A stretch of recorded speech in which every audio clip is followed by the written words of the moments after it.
మొదటి పేతురు రాసినటువంటి పత్రిక, పేతురు రాసినటువంటి మొదటి పత్రిక 2వ అధ్యాయము 7వ వచనం.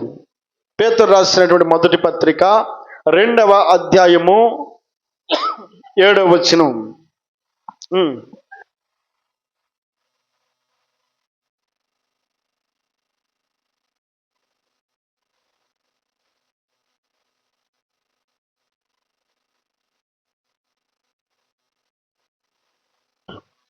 చాలు. విశ్వసించుచున్న మీకు ఆయన అమూల్యమైన వాడు. దేవుడు మనకిచ్చినటువంటి ఈ గొప్ప సమయము దేవుణ్ణి ఆరాధించేటువంటి సమయం అయ్యింది. ఈ పునరుద్ధానపు ఆరాధన కార్యక్రమంలో పాల్గొని ఉన్నటువంటి నీవైనా నేనైనా దేవుని స్తుతించడానికి వచ్చి ఉన్నా. ప్రార్థన ద్వారా దేవుని యొక్క ఆశీర్వాదాలను మనం పొందుకోగలుగుతాం. మన ఆరాధన ద్వారా దేవునికి మహిమను మనం ఇవ్వగలుగుతాం. ఇప్పుడు ఎందుకు వచ్చాం మనం అనంటే, తీసుకుని వెళ్ళడానికి రాలేం. మనం దేనికోసం వచ్చాం? దేవునికి ఇవ్వడానికి వచ్చాం. దేవుని స్తోత్రం చెల్లిద్దాం. హల్లెలూయా. ఈ ఆరాధన దినం దేవునికి ఇచ్చేటువంటి దినం అయ్యింది. ఏమివ్వాలి దేవునికి? మన నోటి ద్వారా దేవునికి స్తుతులను ఇవ్వాలి, దేవునిని మహిమపరచాలి, దేవుని ఆరాధించే దినం, దేవుణ్ణి ఘనపరిచే దినం. దేవుణ్ణి ఎరిగినటువంటి నీవైనా నేనైనా ఆయన ఏమై ఉన్నాడో మనం గ్రహించాల్సిన వారమై ఉన్నాం. దేవుని వాక్యం సెలవిస్తూ ఉన్నటువంటి మాట ఏమిటంటే, దేవుని యొక్క ఉన్నతమైనటువంటి స్థితిని జ్ఞాపకం చేస్తూ ఉన్నాడు. ఆయన అంటున్న మాట ఏమిటంటే, ఏమంటాడు? విశ్వసించుచున్న మీకు అదండి ఆయన అమూల్యమైన వాడు. ఎవరిని మనం ఆరాధించడానికి వచ్చాము అనంటే, ఆయన అమూల్యమైన వాడట. అమూల్యమైన వాడు. అమూల్యము అని అంటే దాని అర్థం ఏంటంటే, మూల్యము చెల్లించలేనిది అని అర్థం. ఆయనకి ఎంత ఇచ్చినా కూడా సరిపోయినది కాదు, విలువైనది, గొప్పది ఆయన నామం. కాబట్టి నమ్మినటువంటి నీవు నేను, విశ్వసిస్తున్న నీవు నేను, మనకు ఆయన అమూల్యమైనటువంటి వాడై ఉన్నాడు. ఆయన స్తుతించడానికి కొలత లేదు, ఆయన గణపరచడానికి కొలమానం లేదు. ఎంత స్తుతించినా ఆయన ఎదుట మనము తక్కువ వారమే. ఎంత ఘనపరిచినా ఆయన ఎదుట మనం, ఆయన చేసే కార్యాల ముందు, ఆయన చేసే అద్భుత ఆశ్చర్య కార్యాల ముందు, ఆయన చేసిన విధానమును బట్టి, నీకు ఆయన చేసినటువంటి కార్యములను బట్టి నువ్వు ఎంత చెల్లించినా కూడా మూల్యాన్ని చెల్లించలేనటువంటి దేవుడు ఆయన. అంత గొప్ప దేవుడు. ఎంత ఇచ్చినా నీ రుణం మేము తీర్చుకోలేమయ్యా అని అంటాం కదా చాలాసార్లు. ఎవరైనా ఒక మనిషి మనకు మిక్కిలి సహాయపడ్డాడు అనుకోండి, చాలా కష్టంలో సహాయపడ్డాడు అనుకోండి, అయ్యా నీ మేలు మేము ఇక జీవితంలో మర్చిపోలేం, నీకు ఎంత ఇచ్చినా కూడా ఈ రుణాన్ని మేము తీర్చుకోలేమయ్యా. ఒక్క మాటలో చెప్పాలంటే, నీకేమి ఇచ్చినా మా వల్ల కాని పని, నువ్వు చేసిన కార్యాలు అలాంటివి అని అంటాం కదా. దేవుడు ఎలాంటి వాడనంటే, ఆయన అమూల్యమైనటువంటి వాడట. దీని స్తోత్రం చెల్లిద్దాం. హల్లెలూయా. ఆయన అమూల్యమైనటువంటి వాడు. ఈ అమూల్యమైనటువంటి దేవుణ్ణి నీవు నేను ఆరాధించడానికి వచ్చి ఉన్నాం, దేవుణ్ణి స్తుతించడానికి వచ్చి ఉన్నాం. బయట ఫ్యాన్ కింద కూర్చోమన్నాం.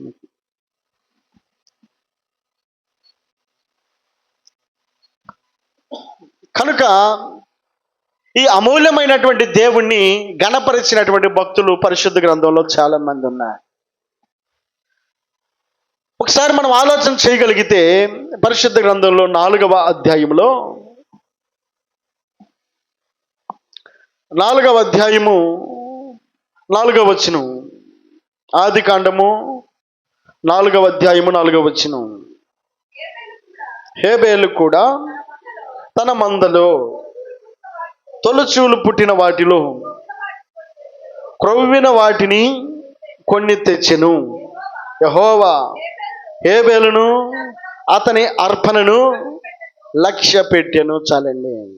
హేబేలు అనబడేటువంటి ఒక వ్యక్తి. ఎవరి వ్యక్తి?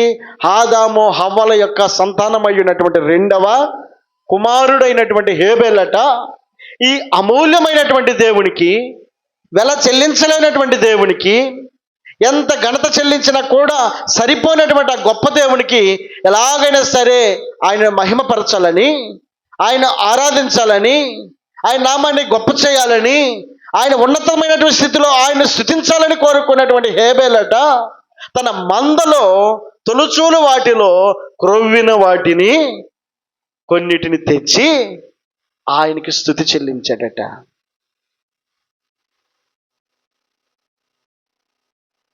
దేవుని స్తోత్రం చెల్లిద్దాం. ఆయన చెల్లించినటువంటి స్తుతి వలన తనకు కలిగినటువంటి ఫలితం ఏంటి అంటే, ఈయన ఎలాంటి దేవునికి స్తుతి చెల్లించాడు అనంటే 8వ వచనంలో అంటాడు, కయ్యూను తన తమ్ముడైనటువంటి హేబేలుతో మాట్లాడెను. వారు పొలములో ఉన్నప్పుడు కయ్యూను తన తమ్ముడైనటువంటి హేబేలు మీద పడి, అదండి ఎందుకు చంపాల్సి వచ్చింది? కయ్యూను అనబడేటువంటి వ్యక్తి అట హేబేలు అనబడేటువంటి వ్యక్తిని తన అన్న అయినటువంటి కయ్యూను తమ్ముడైనటువంటి హేబేలును పొలంలోకి తీసుకెళ్ళి, ఒంటరిగా తీసుకెళ్ళి, నమ్మకంగా తీసుకెళ్ళి, నమ్మక ద్రోహం చేసి చంపడానికి పూనుకొని తన రక్తాన్ని కల్లారా చూసినటువంటి పరిస్థితి హేబేలు యొక్క జీవితంలో రావడానికి గల కారణం ఏంటి అంటే, హేబేలు దేవుణ్ణి స్తుతించడమే. హేబేలు దేవునికి ఘనమైనటువంటి అర్పణను తీసుకొచ్చి ఇవ్వడం వలన ఓర్చుకోలేకపోయాడు. ఎందుకు? హేబేలు అర్పణనేమో దేవుడు అంగీకరించాడు, కయ్యూను అర్పణనేమో దేవుడు అంగీకరించలా. ఈ కక్షను మనసులో పెట్టుకున్నటువంటి కయ్యూను చంపడానికి పూనుకున్నాడు.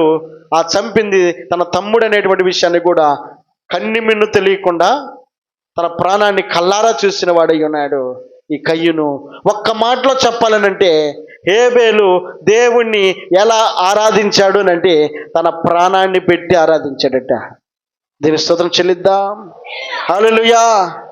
అంటే కయ్యూను తన ప్రాణాన్ని తీసే పరిస్థితి తను చెల్లించినటువంటి స్థుతిని బట్టే అతనికి వచ్చింది కనుక అతను చెల్లించినటువంటి ఆరాధన ఎలాంటిదనంటే తన ప్రాణాన్ని పెట్టి ఆరాధించాడట హేబేలు.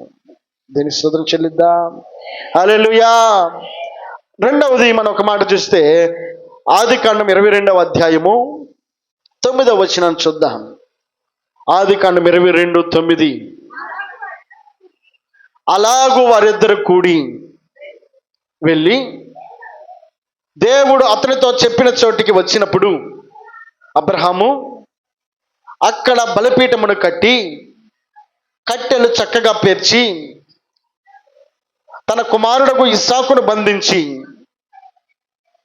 ఆ పీఠము పైన కట్టెల మీద ఉంచెను. చాలండి.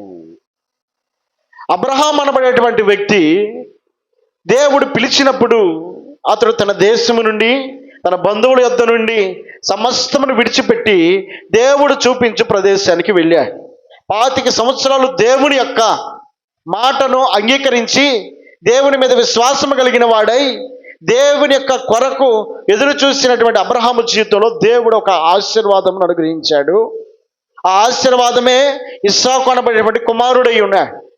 చక్కగా కుమారుడు ఎదిగాడు, పెరిగాడు, పాలు విడిచాడు, గొప్ప విందు చేశాడు తండ్రి. పెద్దవాడయ్యాడు. దరిదాపు 8 సంవత్సరాలు వయసు అతనికి వచ్చింది. ఇప్పుడు తండ్రి సంతోషిస్తూ ఉన్నటువంటి సమయంలో దేవుడు అంటున్నాడు, అబ్రహమా, నీ ఒక్కగానొక్క కుమారుడు అయినటువంటి ఇస్సాకును నాకు బలిగా ఇవ్వు అనంటే, అబ్రహాం అనబడేటువంటి వ్యక్తి ఒక్క మారు మాట కూడా మాట్లాడకుండా తన కుమారుడైనటువంటి వ్యక్తిని వెంట పెట్టుకొని తీసుకుని బలిపీఠం మీదకి తీసుకెళ్ళి తన కుమారుడు అడుగుతా ఉన్నాడు, నాన్న బలి అర్పించాలనంటే ఏం కావాలా?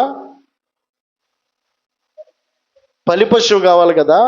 ఎక్కడుందనంటే దేవుడే చూసుకుంటాడు అనని తండ్రి కన్నీరు పెట్టుకొని తనను కౌగిలించుకొని తీసుకెళ్ళి ఆ బలిపశువు అతనే అన్నటువంటి విషయాన్ని తండ్రికి తెలిసినప్పటికీ తన యొక్క దుఃఖాన్ని కంట్లో బిగబట్టుకొని తనను తీసుకెళ్ళి ఆ బలిపీఠం మీద పెట్టేసి దేవుడు అడిగిన దాన్ని దేవునికి ఇవ్వాలన్న ఆలోచనతోటి అబ్రహాము పూనుకొని తన కుమారుని సైతం ఇవ్వడానికి అబ్రహాము ఇష్టపడతా ఉన్నాడు.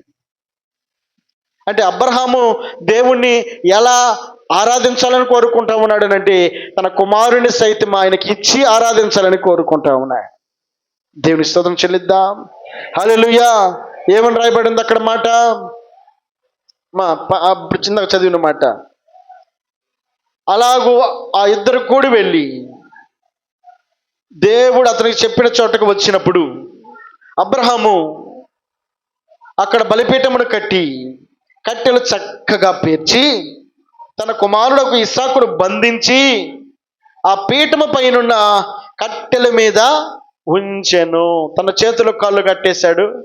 తీసుకెళ్ళి ఆ బలిపీఠము మీద కట్టెలు చక్కగా పేర్చి ఇప్పుడు దహన బలి ఇవ్వాలి కాబట్టి ఇప్పుడు ఏం చేస్తున్నాడు?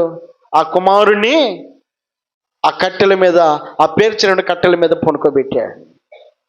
అబ్రహాము తర్వాత జరిగినటువంటి వృత్తాంతాన్ని మనకు తెలిసినట్లయితే ఏం చేశాడు?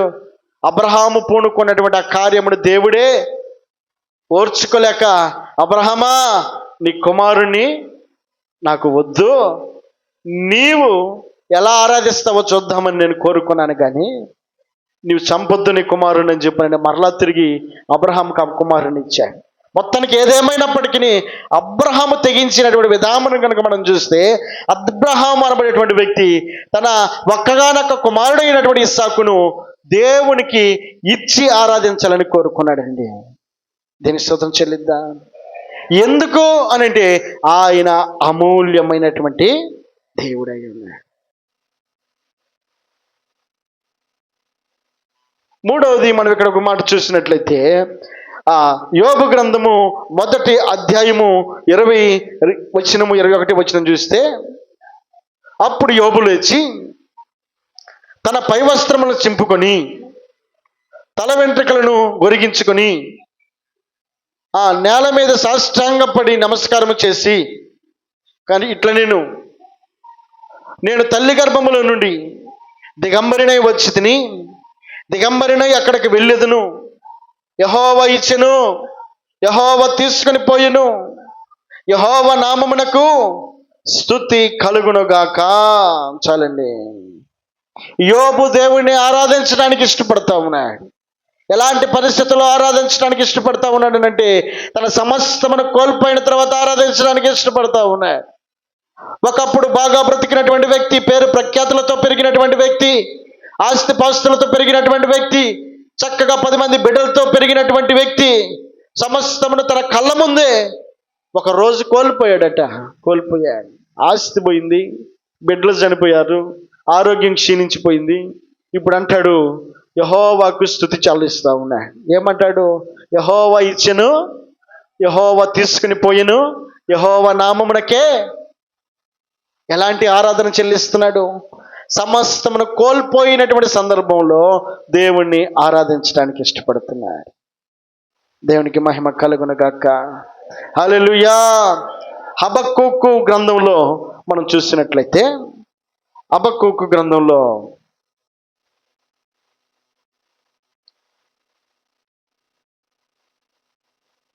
3వ అధ్యాయము 17వ వచనం నుండి, అంజూరపు చెట్లు పూయకుండినను, ద్రాక్ష చెట్లు ఫలింపకపోయినను,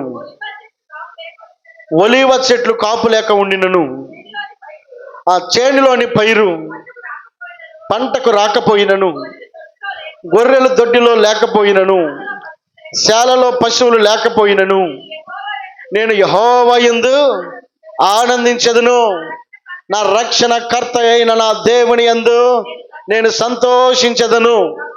ప్రభువగు యెహోవాయే నాకు బలము, ఆయన కాళ్ళను లేడి కాళ్ళ వలె చేయును, ఉన్నత స్థలముల మీద ఆయనను నడువజేయును. దేవుని స్తోత్రం చెల్లిద్దాం. హల్లెలూయా. హబక్కూకు అంటున్నటువంటి మాట ఏమిటంటే, ఏ విధంగా దేవుని ఆరాధించాలని కోరుకుంటా ఉన్నాడు అని అంటే, అయ్యా నీవు నాకు అది ఇవ్వు, అప్పుడు నేను నిన్ను స్తుతిస్తాను. నేను కోరుకుంది నాకు ఇస్తే నేను నిన్ను స్తుతిస్తాను. నేను ఆశించింది నాకు ఇస్తే నేను గణపరుస్తాను. ఇస్తే నీవు స్తుతించేది ఏంది, నువ్వు గణపరిచేది ఏంది? ఎవరైనా గణపరచరా? ఆయన అమూల్యమైనటువంటి వాడు అన్న సత్యాన్ని నువ్వు గ్రహించి ఉన్నట్లయితే, హబక్కూకు హృదయంలో దాగినటువంటి సత్యం ఏంటంటే, హబక్కూకు నోరారా పలుకుతున్నాడు, ఇదిగో అంజూరపు చెట్లు పూయకుండినను. ఫలాలు రాకుండా ఎవరైనా కోరుకుంటారా? ఒకవేళ ఫలాలు రాకపోయినా సరే, ద్రాక్ష చెట్లు ఫలింపకపోయినను, అలాగే ఒలీవ చెట్లు కాపు లేక ఉండినను, చేనులోని పైరు పంటకు రాకపోయినను, గొర్రెలు దొడ్డిలో, సహజంగా గొర్రెలు ఎక్కడ ఉండాలి? దొడ్లో ఉంటే అవి మన సంపద, మన ఆస్తి, మన ఐశ్వర్యమునకు అవి కనబడతా ఉంటాయి. గొర్రెలు దొడ్లో లేవనంటే ఏంటి? అతడు నష్టపోయి ఉన్నాడు. శాలలో పశువులు లేవునంటే సమస్తం అతడు కోల్పోయినటువంటి పరిస్థితి కనబడుతున్నట్లుగా మనం చూస్తున్నాం. అంజూరపు చెట్లు కాయలేదనంటే ఫలాన్ని అతడు చూడకపోయినను, సంపద తన కళ్ళ ముందు కనబడకపోయినను, శాలలో పశువులు లేకపోయినను, నేను యెహోవా యందు అదండి, ఏమి ఉన్నా ఏమి లేకపోయినా నేను నా దేవుని యందు మాత్రం నేను ఆనందించుతూనే ఉంటానని హబక్కూకు పలుకుతా ఉన్నాడు. భక్తులైన వారు దేవుని స్తుతించడానికి, గణపరచడానికి పూనుకున్నటువంటి ఆలోచనలను ఈ మధ్యాహ్న కాల సమయంలో దేవుడు జ్ఞప్తికి తెస్తా ఉన్నాడు. దేవునికి మహిమ కలుగునగాక. హల్లెలూయా. యేసుక్రీస్తు ప్రభుల వారు పుట్టారని కొత్త నిబంధనలో జ్ఞానులని పిలువబడుతున్నటువంటి కొందరట ఆయన ఆరాధించడానికి వచ్చారు. ఆ వచ్చేటప్పుడు ఘనమైన వాటిని తీసుకొని వచ్చారట. ఘనమైన వాటిని ఏమేమి తీసుకొచ్చారు? సాంబ్రాణి, బోలము, బంగారము తీసుకొని ఎందుకోసం వచ్చారు అని అంటే, ఆయనను ఆరాధించడానికి వచ్చారు. ఆరాధించడానికి వచ్చారు.